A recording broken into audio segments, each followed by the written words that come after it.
Hello, welcome back guys. This is the video number 3 and in this video we will cover the what are the key steps in the AR process. This is the second series of accounting interview based on AR. AP की जो series number 1 है based on AP वो already cover हो चुकी है। आप जिसने देखनी हो वो देख सकता है, प्लेलिस्ट में पड़ी हुई है। और इन दिस वीडियो जो टॉपिक कवर करेंगे, टॉपिक टू कवर वो रहेगा end to end AR process कि हम देखेंगे कि AR प्रोसेस स्टार्ट कहाँ से होता है और उसका एंड कहाँ से होता है। कंप्लीट प्रोसेस के बारे में जानेंगे। उसके बाद उसके की डॉक्यूमेंट्स क्या होते हैं एआर प्रोसेस में, जैसे sale order, invoice, delivery note और रिसीप्ट। इनको कैसे आपने ट्रैक करना है, कैसे इसका इनवॉइस के लिए रिकॉर्ड भी करना है। और एट लास्ट हम बात करेंगे इंटरनल कंट्रोल और सेग्रीगेशन ऑफ ड्यूटीज की, कि हमने कंट्रोल कैसे करना है एआर को, और देन इसकी सेग्रीगेशन ऑफ ड्यूटी यानी हर एक बंदा जो की पर्सनल रिस्पॉन्सिबल रहेगा वो कैसे हमने सेग्रीगेट करके लगाना है। ठीक है, आई होप ये वीडियो आपको हेल्प कर सकती है ड्यूरिंग एन इंटरव्यू जो भी आपका एआर का रहेगा। ट्रस्ट मी, मैं इसमें अपना पूरा एक्सपीरियंस जोड़ दूंगा। मैं इस टॉपिक पे ऑलरेडी 2 वीडियो बना चुका हूं। अब जो रिमेनिंग प्रोसेस है उसके बारे में मैं इस वीडियो पे बात करूंगा। चलिए स्टार्ट करते हैं हम अपने पहले नंबर क्वेश्चन से। What are the key step in the AR process? आपका आंसर क्या रहना चाहिए? फॉर एग्जांपल इंटरव्यू ने जब भी आपसे पूछा कि what are the key step in AR process, तो आपका आंसर रहना चाहिए, आंसर को भी मैं आपको समझाऊंगा कि आपने अपने आंसर को कैसे डिफाइन करके बताना है। The AR process involves managing money owed to a business by its customer for good or services deliver on credit. AR का जो प्रोसेस है ना, वो उसका जो मेन काम होता है मैनेजिंग करना है कि जो कंपनी ने उधार पे क्रेडिट पे जो भी गुड और सर्विसेज सेल किए हुए हैं ना, उसको रिसीव करना, उसको टैकल करना, उसको मॉनिटरिंग करना। अब इस प्रोसेस में कौन कौन से स्टेप इन्वॉल्व होते हैं? Are the key step in the AR process. सबसे पहले क्रेडिट अप्रूवल। मैं पहले आपको समझा दूं, फिर आपको बताऊंगा कि विद एग्जांपल क्रेडिट अप्रूवल के लिए एक टीम बिठाई जाती है एआर अंडर एआर की, जो भी एआर की टीम रहती है उसमें उनका काम क्या होता है कि उन्होंने सबसे पहले असेस करना है कि assess the credit worthiness of new customer, then set credit limit and payment terms and then get agreement on T and C. ठीक है, एआर के जो क्रेडिट अप्रूवल की टीम होती है ना, फॉर एग्जांपल आपके पास कोई एक बड़ी कंपनी क्या होता है, ये नहीं है कि आप वहां पे उन फोन करोगे, लाला कंपनी की तरह नहीं होता है कि वहां पे आप फोन करोगे उन्हें बोल दोगे जी हाँ जी 10 लाख का माल बेच दीजिए हम आपको पेमेंट कर देंगे। नहीं, उसके लिए पहले आपको एज ए कस्टमर उनके ऑनबोर्ड होना पड़ता है। ठीक है, मैं आपको अपनी बात बता रहा हूँ, हमारे बिजनेसेस हैं पंजाब में। ठीक है, हमने डिस्ट्रीब्यूटरशिप ले सकी है सूर्या की। जब सूर्या ने हमें ऑनबोर्ड किया था ना, तब उन्होंने हमसे 3 लाख का cheque as a security deposit लिया था, हमारे क्रेडिट रेट चेक किए थे, देन उन्होंने हमें अपना एज ए कस्टमर ऑनबोर्ड किया था। तो यही काम जो बड़ी बड़ी एमएनसी होती है ना, ये यही काम करती है। सबसे पहले इनकी टीम होती है क्रेडिट अप्रूवल की, वो कस्टमर जो न्यू आते हैं ऑनबोर्ड करते हैं उनके लिए क्रेडिट लिमिट और उनके लिए टर्म पीरियड सेट करती है। ठीक है, उसके बाद उनका जो सेकंड काम होता है एआर में वो होता है सेल ऑर्डर और डिलीवरी का। ठीक है, कस्टमर से ऑर्डर लेना, receive and process the customer order, fulfil the order and deliver good and services, then ensure delivery documentation is completed, for example delivery note और प्रूफ ऑफ डिलीवरी। ये होते हैं सेल्स और डिलीवरी के terms. Then उसके बाद AR की जो मेन टीम होती है उनका काम होता है इनवॉइस जनरेट करने के लिए भी एक टीम होती है, ये मेन टीम बोला जाता है। इसमें क्या होता है, create an accurate invoice based on services और delivery, include all necessary detail, invoice number, date, customer detail, due date, amount, taxes and payment terms, then send the invoice to customer promptly। अब यहाँ पे हम 3 processor पे पहुंच गए। ठीक है, यही 3 प्रोसेस मेन होते हैं एआर में। ठीक है, उसके बाद रिकवरी वाला भी आता है। अब ये पहले वाले ने क्या काम किया, बेसिक भाषा में समझाता हूँ आपको। पहले वाले ने क्या किया, कस्टमर लेकर आया। ठीक है, सेकंड वाले ने क्या किया, उसके साथ ऑर्डर जो उनकी मर्चेंडाइजर टीम रहती है हमारी, ठीक है ना, जो सेल्स टीम रहती है हमारी, वो उन्होंने उनको कस्टमर को ऑर्डर लिए जो जो उनको न्यू सेल ऑर्डर भेजे। ठीक है, और फिर तीसरी टीम ने क्या किया, सेल ऑर्डर वाले ने उन्हें गुड्स डिलीवर किए और फिर बाद में इनवॉइस जनरेट टीम वाले ने उन्हें एक्चुअली में इनवॉइस भेजी। ये था 50% ऑफ द एआर प्रोसेस। अब उसके बाद अब जो सेल हुई है उसको टीम रिकॉर्डिंग भी तो करेगी ना। अकाउंटिंग का क्या मतलब है, रिकॉर्डिंग ऑफ अकाउंटिंग ट्रांजेक्शन। ठीक है, अब record the invoice in the accounting system, फिर उसके बाद update the customer account showing the outstanding balance. जैसे ही आप इनवॉइस को आप एंटर करोगे हमारे एआर में बैलेंस उस कस्टमर के अकाउंट में शो होना शुरू हो जाएगा। फिर उसके बाद फिफ्थ टीम जो पेमेंट रिकवरी का काम करती है वो काम सेग्रीगेट होते हैं, ये इसके बारे में आपको आगे बताऊंगा। अब वो उसमें क्या करते हैं, वो मॉनिटर करते हैं due date and follow up with the customer of payments, accept and process payment by various method. ठीक है, कि वो पेमेंट को जो कलेक्टिंग टीम होती है ना, जो कलेक्शन करने वाली होती है, वो कस्टमर से मॉनिटर करती है कि आपके इतने, आपने देखा होगा कि एक क्रेडिट कार्ड के लिए आपको, आपका अगर बैलेंस ड्यू रहता है तो आपको रेगुलर फोन आते हैं कि ये आपका बैलेंस ड्यू है, आप इसको प्लीज पे कर दीजिए। ठीक है, वही अगर मैं किसी बड़ी एमएनसी के साथ काम कर रहा हूँ, वो मेरे को, उसने मेरे को सर्विस दी होती है, तो उनकी एक रेगुलर ईमेल आती है कि आपकी इतनी जो इनवॉइस है ये ड्यू हो रहा है इस डेट को, प्लीज इसको पे कर दीजिए एडवांस में। ठीक है, आप आफ्टर ड्यू डेट के बाद वो आपको रिमाइंडर भेजना शुरू कर देते हैं। तो ये सारा काम क्या होता है, ऑटोमेटेशन का होता है। ये इस काम को कौन हैंडल करती है, कलेक्शन टीम। ठीक है, उसके बाद एफ में रिकंसिलेशन जो अकाउंटिंग करती है, उसमें क्या करती है, match receive payment with open invoices. जो पेमेंट आई होती है उनको ओपन इनवॉइसेस के साथ सेट ऑफ किया जाता है ताकि बैलेंसेस नील दिखे। उसके बाद investigate and resolve any discrepancy. Discrepancy कैसी, short payment, over payment and deductions. Then उसके बाद follow up and collection. For example regular basis पे पेमेंट नहीं आई तो आप क्या करते हो, उन्हें रिमाइंडर भेजते हो फॉर ओवरड्यू इनवॉइसेस, एक्सेलरेट करते हो to collect payment process if necessary. ठीक है, उसमें आप इंटरनल फॉलो अप लोगे, एक्सटर्नल कलेक्शन एजेंसी से बात करो, और उसके बाद लीगल एक्शन लेगे आप अपनी जो लीगल टीम होती है। देन उसके बाद रिपोर्टिंग एनालिसिस का काम होता है एआर टीम का, जिसमें आप मल्टीपल रिपोर्ट्स जनरेट करते हो। ठीक है, जिसमें होती है एजिंग रिपोर्ट। देन उसके बाद एआर रिपोर्ट बनाते हो टू मॉनिटर कैश फ्लो और कस्टमर का क्रेडिट। देन उसके बाद आइडेंटिफाई ट्रेंड इन लेट पेमेंट और बैड डेब्ट्स, और एट लास्ट आप बैड डेब्ट की मैनेजमेंट करते हो इफ नीडर। मींस आपका कोई ऐसा पैसा था जो रिकवरी नहीं हो पाया, उसको आपने अपने अकाउंटिंग स्टैंडर्ड और इंटरनल पॉलिसी के साथ, ठीक है, उसको राइट ऑफ करना है। ये था पूरा कंप्लीट एआर प्रोसेस। अब नेक्स्ट हम मूव करेंगे इसके कैसे ये इंपॉर्टेंट है, इसमें कौन कौन सी रिपोर्ट्स हैं, इसके बारे में हम बात करेंगे, जो नंबर 2 से 10 तक जो मेरे क्वेश्चन आंसर रहेंगे इस बेस पे रहेंगे। चलिए अब हम करते हैं second number, what is an ageing report. Ageing report क्या है? An aging report, also shown as an account receivable aging report, is a financial document that categorizes a company account receivable based on how long invoices has been outstanding। कि ageing report दे सुना होगा, accounts payable में भी और AR में भी एक report बनाई जाती है एजिंग रिपोर्ट। अकाउंट्स पेबल में बनी जाती है ऑन द बेसिस ऑफ कि हमने कितने दिन में इसको पे करना है, और एआर में हमें रिकवरी किस टाइम फ्रेम में कैसे कैसी रिकवरी आएगी। ठीक है, पहले मैं आपको एजिंग रिपोर्ट दिखा देता हूँ कैसी होती है। ये होती है एजिंग रिपोर्ट। इसमें सबसे पहले आता है हमारा कस्टमर का नाम, जो भी कस्टमर का नाम रहेगा, एबीसी लिमिटेड, एक्सवाईजेड लिमिटेड, एमएनओपी, जो भी नाम रहेगा। उसके बाद एक कॉलम में होता है उसका टोटल अमाउंट, टोटल कितनी की रिकवरी है उसके पास। ठीक है, और फिर उसके बाद आता है आउटस्टैंडिंग अमाउंट। कि आउटस्टैंडिंग मीन्स कि फॉर एग्जांपल कईयों का इनवॉइस जो सेल इनवॉइस डेट से ड्यू डेट हो चुका है 1 to 30 डेज में है, 31 to 60 डे में है, और फिर उसके बाद 61 to 90 डेज है, और 90 प्लस पर होगा।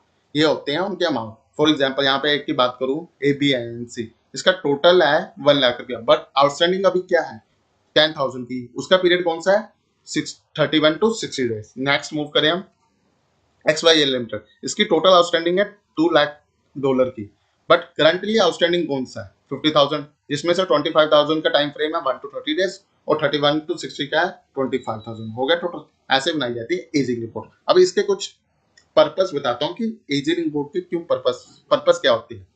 सबसे पहले तो मॉनिटरिंग ओवरड्यू इनवॉइसेस, ये ओवरड्यू इनवॉइसेस की रिकवरी के लिए बनाई जाती है। ठीक है, उसके बाद इसको किया जाता है to evaluate customer payment behaviour. अब रेगुलर प्रोसेस में ये देखिए, मेरा एक XYZ है, इसके दो इनवॉइस ड्यू है, एक तो 1 to 30 डेज में है, एक है 30 to 60 डेज में। तो इस बेसिस में इसका पेमेंट बिहेवियर मिल जाता है कि ये रेगुलर हमें कोई ना कोई इशू क्रिएट करेगा ये वेंडर इन फ्यूचर में। अब इस केस में हम क्या करेंगे, to assess credit and collection risk. अब इस केस में मान लो मेरे को XYZ था, अब इसके दो इनवॉइस ड्यू हो चुके हैं जिसका टाइम फ्रेम आ चुका है 31 to 60 डे। अब इसको जो नेक्स्ट सेल होगी ना, मैं इस सेल को रोक दूंगा। ठीक है, जो भी इसको डिलीवरी करनी है, क्यों, क्योंकि मेरे पेमेंट ऑलरेडी फंसी हुई है, जब तक पेमेंट नहीं आ सकती मैं इसको पेमेंट नहीं करूंगा, मैं इसको सेल नहीं करूंगा। इससे क्या हो जाएगा, ये मेरा रिस्क को कम कर देगा। ठीक है, अब उसके आगे to aid in cash flow management. आप एक चीज ध्यान रखना कि जब जब एआर की बात होगी ना, कैश फ्लो इम्पैक्ट करेगा ही करेगा। क्योंकि जब जब कंपनी के पास रिकवरी आएगी वो कंपनी उस पैसे का नेक्स्ट फ्यूचर की जो ऑपरेटिंग एक्टिविटीज होंगी ना उनमें यूज कर सकती है। ठीक है, अब इसके कुछ बेनिफिट बता देता हूँ आपको। हेल्प आइडेंटिफाई डिक्लिकेंट अकाउंट्स, जो हमारे फ्रॉड अकाउंट्स होते हैं उनको हम हैंडल कर सकते हैं। ठीक है, उनको आइडेंटिफाई कर सकते हैं। अब उसके बाद enable more focus and collection effort, हम बेटर डिसीजन ले सकते हैं। ठीक है, assist in estimating bad debts allowance, एक बैड डेब्ट्स होती है, यानी बैड डेब्ट्स मीन जिनसे रिकवरी नहीं आनी होती, अगर उनसे रिकवरी नहीं आई तो उस अमाउंट को हम एज एक्सपेंस ट्रीट कर सकते हैं। Support and management discussion regarding credit policy, अगर यही कंटिन्यू रहता है कि हमारे जो क्रेडिट डिफॉल्ट होते हैं तो उनके लिए हम मैनेजमेंट से डिसीजन कर सकते हैं कि इसको कैसे प्रिवेंट कर सकते हैं। ठीक है, ये थे आपका सेकंड नंबर। अब third one is what is DSO. जो बंदा एआर में काम करता है ना, या जिससे एआर में जॉब चाहिए, ये मैट्रिक्स उसे आनी ही चाहिए। अब ये डीएसओ होती क्या है समझते हैं पहले इसकी definition. DSO is the key financial metrics used to measure how quickly a company collect cash from its credit sales, कि ये एक फाइनेंशियल मैट्रिक्स है जो हेल्प करती है ये फाइंड करने में कि कंपनी है जो अपने कैश को कितने टाइम में कलेक्ट करती है। ठीक है, अब इसका मतलब it reflect the average number of day it take for a company to receive payment after a sale has been made. Simple सा है कि जब जब सेल हुई है, ठीक है, उसको कितने दिन में हमने रिकवरी कर ली है, ये इस मैट्रिक्स की हेल्प से हम इजीली फाइंड कर सकते हैं। अब डीएसओ को फाइंड कैसे करना है? DSO account total number of account receivable divided by credit sale, total credit sale multiply by number of days.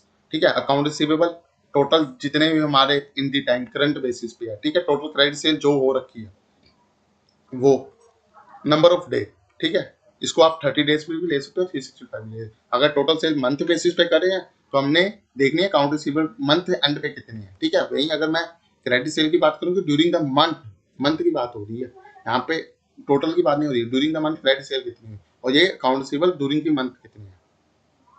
ठीक है, और उसके बाद उसको इसके टाइम फ्रेम पे कैलकुलेशन कर लेनी है। फॉर एग्जांपल मेरे total number of account receivable है 90,000, टोटल क्रेडिट सेल हुई है 93 लाख इन ए मंथ, और उसका जो डे इन ए पीरियड है कितने महीने में कितने दिन है, तो वो है 30। अब इसको कैसे कैलकुलेट करना है? 90,000 divide by 3 lakh multiply by 30, आपका आ जाएगा 9 days. It means it take 9 day on average to collect payment from customer. ठीक है, कि 9 दिन में जो भी पैसा है वो कस्टमर से हमें रिसीव हो रहा है। अब इसको कैसे एनालाइज करना है कि वाई डीएसओ मैटर है? क्यों? क्योंकि लो डीएसओ रहेगी means fast collection of better cash flow, और high DSO means slower collection, potential cash flow problems and credit risk. अगर यही मैं बात करूं आपको कि 3 लाख की जगह 9 लाख और 90,000 की जगह 3 लाख हो जाता तो क्या इम्पैक्ट पड़ता? 27 डेज हो जाता ना सीधे सीधे। 3 lakh divide by 90,000 multiply by 30 days. ठीक है, अब इसका क्या निकलता? ठीक है, 90,10,20,30, ठीक है, 22.7 समथिंग निकलेगा। ठीक है, और 27 डेज ही आ जाएगा, आप कैलकुलेट करके देख लेना। ठीक है ना, उसके बाद what are the document used in AR, ठीक, कि एआर में कौन कौन से डॉक्यूमेंट यूज होते हैं। हाँ, पहले एक बार माइंड में रह गया ना, एक बार इसका आंसर निकाल ही लेते हैं। मैं फोन का कैलकुलेटर यूज कर लेता हूँ। 3 lakh divide by 90,000 multiply by 30, ठीक है, वही 100 है। इस केस में क्या हो जाएगा, अगर यही रिवर्स हो जाती कि मेरा अगर मेरी टोटल अकाउंट रिसीवेबल 3 लाख है, ठीक है, क्रेडिट सेल मंथ में 90,000 हो रही है, तो यही अमाउंट यहाँ पे 9 डे आया, वहाँ पे 100 डेज में कन्वर्ट हो जाती है। यही इम्पैक्ट करता है कि आप अगर आपकी डीएसओ की जो इम्पैक्ट है वो हाई है। ठीक है, अब नेक्स्ट बढ़ते हैं, what document are used in AR, कि एआर में कौन कौन से डॉक्यूमेंट यूज होते हैं। सबसे पहले सेल्स ऑर्डर होना चाहिए। ठीक है, सेल ऑर्डर कंफर्मेशन होती है, ठीक है, जो on the basis of good and services दिया जाता है। ठीक है, उसके बाद जब आप eight the time of goods deliver करते हो तो यहाँ तो आपके पास डिलीवरी नोट होना चाहिए और यहाँ गुड डिस्पैच नंबर। इसका मतलब क्या होता है? Confirm that good have been deliver और सर्विस प्रोड्यूस्ड। आपने देखा होगा कि जब भी आप किसी को सेल करते हो तो टैक्स इनवॉइस पे ना, अगर सेल इनवॉइस है तो उसपे ना एक जो सामने जो रिसीवर कंपनी होती है वो क्या करती है, अपने साइन और स्टैंप लगा के देती है कि this good has been deliver. और उसके बाद फाइनल टैक्स इनवॉइस जाता है जो आप बाय मेल भेजते हो या बाय कोरियर भेजते हो वो, ठीक है। Official request for payment send to the customer. उसके बाद क्रेडिट नोट और debit note. Credit note in case अगर मैं यहाँ पे कुछ रिटर्न और डिस्काउंट हो जाता है वो, ठीक है। डेबिट नोट तब जब इन केस ऑफ, ठीक है, जब मैं eight the time of purchase कर रहा हूँ, ठीक है, ये रिसीव करूंगा मैं। कस्टमर की statement, summary of AR transaction for इस। अब आपने सुना होगा अकाउंट लेजर के बारे में कि अकाउंट के लेजर जब ईयर एंड पे हम रिकनसाइल करते हैं तो हम कस्टमर की स्टेटमेंट मंगवाते हैं जिसे अकाउंट स्टेटमेंट बोला जाता है, कस्टमर स्टेटमेंट बोला जाता है, वेंडर स्टेटमेंट बोला जाता है, ठीक है। उसके बाद रेमिटेंस एडवाइस, ठीक है, कि अगर आपने send by the customer to notify which invoicing being paid, ठीक है। और उसके बाद receive, proof of payment receive from customer, AR की ageing report, internal report showing outstanding invoices and how long they have been due, और at last collection letters and emails communication to follow up on overdue invoices। ये 10 document use होते हैं इन account receivable के process में। चलिए आगे बढ़ते हैं। How do you handle overdue amounts, ठीक है। अब जब भी आप इंटरव्यू देने जाओगे ना ये क्वेश्चन आपसे पूछा ही जाएगा कि आप रिकवरी के लिए कैसे इनिशिएट करते हो या कर सकते हो, ठीक है, या किया है कभी इन पास्ट में। तो आपने इसका आंसर कैसे देना है, सबसे पहले आपने बोलना कि मैं एजिंग रिपोर्ट चेक करूंगा और आइडेंटिफाई करूंगा ओवरड्यू इनवॉइसेस को, ठीक है। Then send reminder and start with polite email reminders, then follow up, multiple follow, call the customer if no response, then accelerate करूंगा इस मैटर को, send the final notice or offer payment plans, and then collection, involve collection agency if unpaid, then write off कर दूंगा as in last report, write off as a bad debts। अगर payment नहीं, अगर सबसे पहले ये step को आप सिंपल भाषा में सुनिए, मैं अपने ओवरड्यू इनवॉइसेस को समरी को एक समरी जनरेट करूंगा, ठीक है। उसमें मैं हाईलाइट करूंगा कि किन किन की इनवॉइस पेंडिंग है। उसके बाद उनको मैं रिमाइंडर मेल भेजूंगा, ठीक है। फिर उसके बाद मल्टीपल फॉलोअप करूंगा बाय फोन या अपने बंदे को भेज के कि आपकी पेमेंट पेंडिंग। फोर इस मैटर को एक्सेलेरेट करूंगा, ठीक है, अपनी लीगल टीम के साथ जो फाइनल नोटिस भेजेगी उन्हें, ठीक है। उसके बाद अगर तब भी नहीं होता तो मैं एक थर्ड पार्टी इन्वॉल्व करूंगा जो मेरी ये पेंडिंग पेमेंट निकाल सके। उसके बाद भी तब भी नहीं हो पाता तो एट लास्ट में इस अमाउंट को क्या कर दूंगा, राइट ऑफ, ठीक है। कई क्या कहते हैं कि ये 3 स्टेप आप फॉलो अप तक तो चलते हैं इंटरव्यू में, पर उसके बाद आपको पता है कि कंपनी ने अपनी लीगल टीम लगाई होती है ऐसे जो सिनेरियो होते हैं ना उनको टैकल करने के लिए। अगर ड्यूरिंग एन इंटरव्यू आप ये 2 चीजें मिस कर देते हो, ठीक है, एक्सेलरेट करना प्लान को और या कलेक्शन करना, आपने सीधे बोल दिया कि मैं फॉलो अप करने के बाद अगर पेमेंट नहीं आए तो मैं इसको as a bad debt treat कर लूँ, तो आप जानना कि ये नॉलेज आपकी कम मानी जाएगी, ठीक है। फिर तो मान लो 1 करोड़ का इनवॉइस होगा, आप सीधे सीधे बोल दोगे कि पेमेंट नहीं आई तो कोई बात नहीं, आप उसको as a bad debt treat कर लो। ये लॉस किसको है, कंपनी का। तो ये क्या, इसने क्या एग्जांपल सेट करी, अगर आपने एक क्लाइंट भी एक ऐसी एग्जांपल सेट कर दी, ठीक है ना, तो आपके देखना आपकी कंपनी में ये केसेस बढ़ते रहेंगे। फिर सभी को पता चल जाएगा कि आप रिकवरी के लिए कुछ नहीं करते। वहीं अगर आपने ऐसा एक लीगल एक्शन ले लिया जिसमें आपने बाकियों, आपके जो बाकी कस्टमरों को भी इन्फॉर्म होगा कि अगर इस कंपनी के साथ ऐसा कुछ करोगे तो आपको लीगल केसेस टैकल करने पड़ सकते हैं, तो आप देखना कि आपके जो क्रेडिट रिस्क है ना वो कम होता है। तो ये सारी चीजें हमें हैंडल करनी पड़ती है, ठीक है। Number 6, what is the purpose of AR reconciliation, कि एआर रिकंसिलिएशन का क्या पर्पस है। आंसर कैसे देना है, पहले आपने the purpose of AR reconciliation is to ensure that the records of amount owed by customer in the company accounting system and match the actual payment received and outstanding balance, ठीक है। ये तो हो गया अपने आंसर कैसे बोलना, ये जो मैं हाइडिंग देता है ना हर क्वेश्चन के आगे, तो इसका मतलब ये नहीं है कि ये एक टर्म है, ये एक टर्म है कि आपने डिफाइन कैसे करना है, ठीक है। इसके बिना आप, अगर मैं आपको डायरेक्ट ये डायग्राम के थ्रू समझा दूंगा तो आप समझ नहीं पाओगे। आपको डेफिनेशन के लिए कुछ ना कुछ तो चाहिए कि एट द टाइम आप कुछ प्रेजेंट कर सको, ठीक है। वहां पे डायग्राम ये नहीं बोलोगे क्या, अगर मैं यही आंसर आपको डायग्राम के थ्रू समझाऊंगा तो क्या हो, ठीक है, क्या आपने अपने कस्टमर के रिकॉर्ड के जो बैलेंस है ना अपने कंपनी के एआर के लाइजर के साथ मैच करनी है, तो ये क्या आप इंटरव्यू को समझा सकते हो, नहीं समझा सकते। तो आपने आंसर देना है इस टर्म में, ठीक है। बट अपने समय के लिए क्या आगे आपसे क्वेश्चनरी पुट हो सकती है तो आपने इसका पर्पज समझना है, ठीक है। तो आपने कैसे मैच करना है कस्टमर के रिकॉर्ड अपने बैलेंस, जिसमें आप कंपेयर करोगे ऑल इनवॉइसेस पेमेंट और क्रेडिट्स वो मैच कर रहे हैं और उसका क्लोजिंग बैलेंस है आपकी बुक से मैच कर रहा है, ठीक है।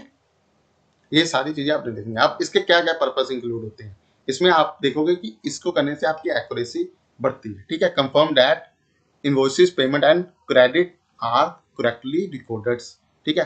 उसके बाद identify discrepancy, detect any error, missing payment and unrecorded transactions, then maintain financial integrity, ensure AR balance are reliable for financial reporting, then improve cash flow management, provide clear visibility of outstanding receivables, and then last, support collection, help in timely follow up on overdue payment. ठीक है, ये थे कुछ की purpose जो थे कि AR को रिकंसाइल करना क्यों जरूरी है। ठीक है, उसके बाद आपसे पूछा जा सकता है how do you handle customer disputes. Dispute, customer dispute का मतलब क्या होगा कि आपने कुछ सेल्स करी, ठीक है, वो डैमेज, प्रोडक्ट कौन से डैमेज हो गया, ठीक है, एक सिनेरियो ये हो गया। उसके बाद उसमें जो आपने प्राइस लगाया वो एज पर एग्रीमेंट प्राइस कुछ और था, ठीक है। थर्ड, जो आपने आइटम बेची, ठीक है, जो आपने गुड्स डिलीवर करी या सर्विस डिलीवर करी, वो एज पर टर्म और एग्रीमेंट थी, ठीक है ना, आपने, उन्होंने मांगा कुछ और था, आपने कुछ और बेच दिया, ठीक है। तो ऐसे कुछ इशू आ सकते हैं। तो अब इस केस में क्या होता है कि वो आपको आपके इनवॉइस की पेमेंट नहीं करेगा, ठीक है। तो आपने इसको हैंडल कैसे करना है, तो इसको हैंडल करने के वे है ना, तो उनको समझते हैं। Way to handle customer problem, सबसे पहले listen carefully to the customer problem, ठीक है, stay calm and be polite, ask question to understand better, check your reports, offer a fair solution जिसमें रिफंड, रिप्लेसमेंट और डिस्काउंट, इसके बारे में बात करता हूँ। Follow up to make sure they are happy, write down what happened for next time, ठीक है। अब ये वाले वेज को आपने कैसे डिफाइन करना है, सबसे पहले उसको सुनना है ध्यान से, उसकी प्रॉब्लम को समझना है, उससे लड़ना नहीं है कि हाँ हमारी तरफ से तो कुछ हो ही नहीं सकता, ठीक है, हमने बिल्कुल सही भेजा है, आपने जो करना है, पहले उसको सुनना है। उसके बाद कुछ बोल रहा है, गर्म हो रहा है, उसका कोई ऑर्डर था जो मिस हो गया, तो उस तब भी आपने वो आपको सुना रहा है, तो एक थोड़ी अपनी लेगेसी बना के रखनी है, सुन लेना है उसको। उसके बाद अगर कोई प्रॉब्लम आप समझ नहीं पा रहे तो उसको क्वेश्चन करो कि क्या आइटम है जो आपने मेरे को इशू बताए रेट के, क्या वो सच में थे, आपने जो मेरे को बाय मेल भेज देखा, क्या आपने क्रॉस चेक कर लिया, मैंने तो कर लिया, क्या आपने क्रॉस चेक किया, हाँ उसको समझाना। फिर उसके बाद आपने अपने रिकॉर्ड चेक करने हैं, जो आपके परचेज ऑर्डर रहेंगे, सेल ऑर्डर रहेंगे, उसके पेमेंट टर्म्स रहेंगी, ठीक है। और उसके बाद उसको एक फेयर सोल्यूशन देना कि हाँ मान लिया आपने एंड पे, आपके एंड पे गलती हो गई है, ठीक है, फॉर एग्जांपल उसकी मल्टीपल टू पेमेंट है आपके अकाउंट में आ गई है। अब ये तो नहीं कहोगे नहीं कि हाँ आगे हम अगले नेक्स्ट इनवॉइस में सेट करेंगे, तो आप क्या करोगे, आप बोल दोगे हाँ जी रिफंड कर देते हैं हम आपको, आपने गलती से हमें ट्रांसफर कर दिया, आपने एक इनवॉइस की पेमेंट भेजनी थी, आपने उसी सेम इनवॉइस की ट्वाइस में पेमेंट कर दिया, हम आपको पेमेंट कर देते हैं, ठीक है, आपने कुछ गलत भेज दिया उसकी रिप्लेसमेंट कर देते हैं, और आपको कुछ रेट का इशू है तो हम आपको डिस्काउंट दे देते हैं, ठीक है। और आपने फॉलो अप करना है कि वो हैप्पी है, आपका क्लाइंट नहीं ढूंढना चाहिए, ये नहीं है कि आपने बोल दिया कि वो आपका क्लाइंट बनाने इजी होते हैं, मेंटेन करने काफी डिफिकल्ट होते हैं, ठीक है। एक क्लाइंट एक बार शूट किया ना तो मतलब वो मार्केट आपके लिए कैब हो जाएगी, वो उस लोकेशन, ठीक है। उसके बाद उसे राइट डाउन करवाना है कि यार ये गलती हमसे भी नहीं होगी, और नेक्स्ट टाइम आप भी इसको इंश्योर करके चलना कि ये गलती आपकी तरफ से ही होगी, जो भी होगा पहले वर्बल कम्युनिकेशन पे कुछ नहीं होगा, जो भी होगा बाय ईमेल होगा, ठीक है। ऐसे आप डिस्प्यूट को हैंडल कर सकते हो। Then at last, what control are important in the AR process. AR process में कौन कौन से कंट्रोल इंपॉर्टेंट है, ठीक है। सबसे पहले जो हमने ऊपर देखा था ना, हमने सबसे पहले art, starting of the video हमने ये आर्ट किए है ना, सेम है कि यही कंट्रोल्स इंपॉर्टेंट होते हैं, जिसमें हमें सबसे पहले क्रेडिट अप्रूवल लेना पड़ता है, ठीक है, make sure customer approval for credit before sale, ठीक है। उसके बाद उसकी इनवॉइस की एक्यूरेसी चेक करनी है कि जो इनवॉइस उसको जा रहा है वो सही जा रहा है, ठीक है। Third one, segregation of duties, this is important, different people handling billing, collection and recording payment to prevent fraud. अब यहाँ पे एक छोटी सी एग्जांपल के थ्रू समझाता हूँ। यहाँ एक ही बंदा आपकी है टीम में, ठीक है, वही बंदा आपके सेल के बिल काट रहा है, ठीक है, वही बंदा आपकी बैंक स्टेटमेंट को रिकॉर्ड कर रहा है, ठीक है, ठीक है, वही बंदा आपके जो आउटस्टैंडिंग इनवॉइस है उसको सेट ऑफ कर रहा है। क्या यहाँ चांसेस ऑफ एरर ज्यादा है, ज्यादा है ना, ज्यादा है, ठीक है। या आपके पास तीन बंदों की मल्टीपल टीम है, वो तीनों क्या कर देते हैं, जब जिसका मन करे वो सेल का इनवॉइस काट देता है, जिसका मन करे वो बैंक स्टेटमेंट चढ़ा देता है, या जिसका मन करे वो, ठीक है, इनवॉइसिंग की नॉक ऑफ कर देता है, ठीक है, यानी जो आउटस्टैंडिंग इनवॉइस है उनको पेमेंट के साथ देख के सेट ऑफ कर देता है, ठीक है। और वही ये सिनेरियो नंबर 1, सिनेरियो नंबर 2 और सिनेरियो नंबर 3, ठीक है।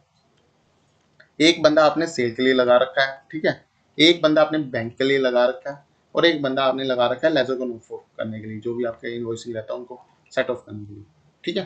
तो इनमें से कौन सी टीम बढ़िया काम करेगी? नंबर 3 ना, ठीक है। This is called segregation of duty, कि आपने अपने जो रिस्पॉन्सिबिलिटी है उसको कैसे मैनेज करवाना है एज ए आर मैनेजर। ये तो है नहीं कि आप सारी जिंदगी ए आर के एग्जीक्यूटिव बन के काम कर रहे हैं, कभी ना कभी तो आपको पुश करना पड़ेगा ना, या तो आपको रोल चेंज करना पड़ेगा या अपनी कंपनी चेंज करनी पड़ेगी, ठीक है। Fourth number, timely billing, send invoice promptly after sale, ठीक है। ये फर्स्ट स्टेप होता है एआर टीम का जब भी सेल हो जाए, ठीक है, उसके बाद उसको टैक्स इनवॉइस जाना चाहिए। Fifth number, regular reconciliation, month end पे रिकंसिलेशन करनी चाहिए उसके जर्नल ऐसे की। Six number, monitoring ageing report, जो ageing report timely frame overdue invoices को दिखाती है उसको मैनेज करना चाहिए, ठीक है। ऑथराइजेशन ऑफ राइट ऑफ, ठीक है, only approved people can write of bad debts, जिसमें या तो आपको आपके सीएफओ का अप्रूवल चाहिए या किसी आपके फाइनेंस के डायरेक्टर का अप्रूवल चाहिए। ये नहीं है कि आपने किसी के रिकवरी लेनी है, अपने एंड पे एंटी मार दी कि ये पैसा तो अब आएगा ही नहीं, आपने एक प्रॉपर ईमेल बना के चैन बाय चैन उसके लिए अप्रूवल लेनी है, ठीक है। देन सिक्योर रिपोर्ट्स, आपने अपने keep customer and payment information safe and back, ठीक है। ये थे कुछ कंट्रोल्स। उसके बाद ninth, what are the credit control, ठीक है, सबसे इंपॉर्टेंट माना जाता है। जिस बंदे ने क्रेडिट कंट्रोल सीख लिया अंडर एआर, वो एट एनी कंपनी में कहीं भी कहीं जगह जॉब कर सकता है, ठीक है। तो आप क्रेडिट कंट्रोल समझते हैं क्या होता है? Credit control is the process of a business used to manage how much credit is give to customer and make sure customer pay their bill on time, ठीक है। It help reduce the risk of bad debt and keep business flow cash flow healthy, ठीक है। And tenth number जो सबसे ज्यादा पूछा जाता है ये वाला question, how do you ensure timely collection, क्या टाइमली कलेक्शन के लिए कैसे इंश्योर करोगे, ठीक है। सबसे पहले set invoice quickly right after the sale, then set payment terms, ठीक है, like due date, penalty and all those. Third number, send reminder before and due after the due date. यहाँ पे अगर मैं बात करूँ, मैंने उसको सेल इनवॉइस भेज दिया, ठीक है, उसके बाद उसका पेमेंट टर्म है 30 डेज, ठीक है। फॉर सपोज मैं यहाँ आज बैठा हूँ, ठीक है, 1 जून में, नेक्स्ट 10 को मेरे एक वेंडर का पेमेंट है वो ड्यू हो रही है, ठीक है। तो मैं 5 तारीख को क्या करूंगा, इसे उसे एक रिमाइंडर मेल भेज दूंगा कि आपका ये इनवॉइस ड्यू हो रहा है, काइंडली पे इट, ठीक है। फिर 6 तारीख को ये इनवॉइस ये मिल जाएगी, 7 को एक जाएगी, 8 को एक जाएगी, 9 को ये ऑटोमेटेशन चेन से जाएगी ये मेल, ये सॉफ्टवेयर खुद भेज देता है, आपको बस एक प्रोसेस सेट करना है कि कैसे जाना है, ठीक है। Then offer easy payment option, credit cards and online payment, जो आप इनवॉइस भेजोगे ना उसमें आप अपने बैंक अकाउंट्स को ऐड कर सकते हो, उसमें एक लिंक जनरेट करके दे सकते हो कि आप हाँ at the time of due date आप इसको बाय कार्ड और ऑनलाइन पेमेंट के थ्रू पे कर सकते हो। और हमेशा जब भी फॉलो अप करना है, follow up politely if payment are late. 6, keep good customer record to track who owes what. Seventh number, use aging report to identify overdue accounts and act fast. और 8 number, train your team on how to handle collection professionally, ठीक है। ये थे कुछ timely collection को recover करने के लिए क्या स्टेप आप दे सकते हो, ठीक है। ये थे 10 इंपॉर्टेंट क्वेश्चन जो बेस्ड ऑन थे end to end account receivable process, ठीक है। This is the third video we complete, and अब नेक्स्ट जो वीडियो होगी वो बेस्ड ऑन होगी कि हम कैसे कैसे जनरल एंट्री को इन्वॉल्व करेंगे और कैसे सिंपल और एडवांस लेवल एंट्री को सीखेंगे हम नेक्स्ट वीडियो में, ठीक है। आज की वीडियो के लिए इतना ही। अगर वीडियो अच्छी लगी हो प्लीज़ लाइक करें, शेयर करें और चैनल को सब्सक्राइब करें। चैनल के साथ में सब्सक्राइब के साथ में एक बेल आइकन का साइन आता है ताकि मेरी वीडियो जब भी मैं न्यू वीडियो अपलोड करूँ वो आपके पास नोटिफिकेशन चली जाएगी। प्लीज़ उसको प्रोसेस करें। Thanks for watching.